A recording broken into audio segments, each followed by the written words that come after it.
Let's replace the idle air control valve, or most commonly referred to as the IAC valve, on this Jeep Cherokee with a 4-liter engine. Now it's located on the back side of the throttle body here. We just have one electrical connector and two screws, which I'm going to use my T20 Torx bit and a 1/4-inch drive ratchet to remove.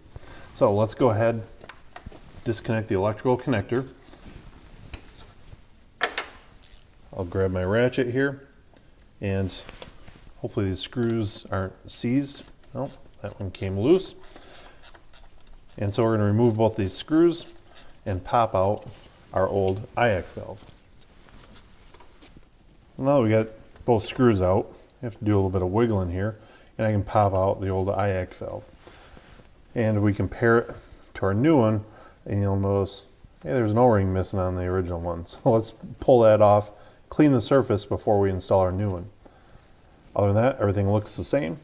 So I'll get the old one out of here. And I'm going to take a little bit of carb clean in there and do some cleaning out. Make sure that when our new pintle seats down, it goes against a clean mating surface.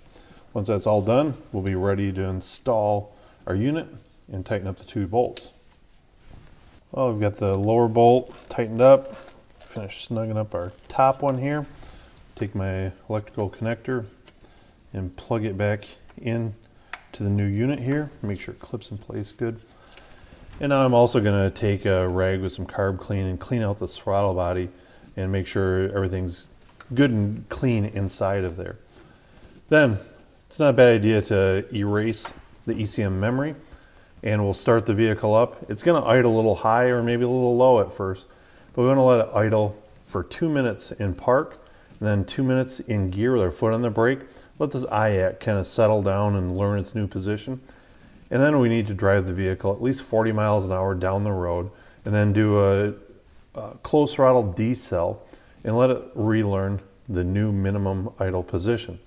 Once that's done, the idle should be corrected and the vehicle should be ready to return to normal service.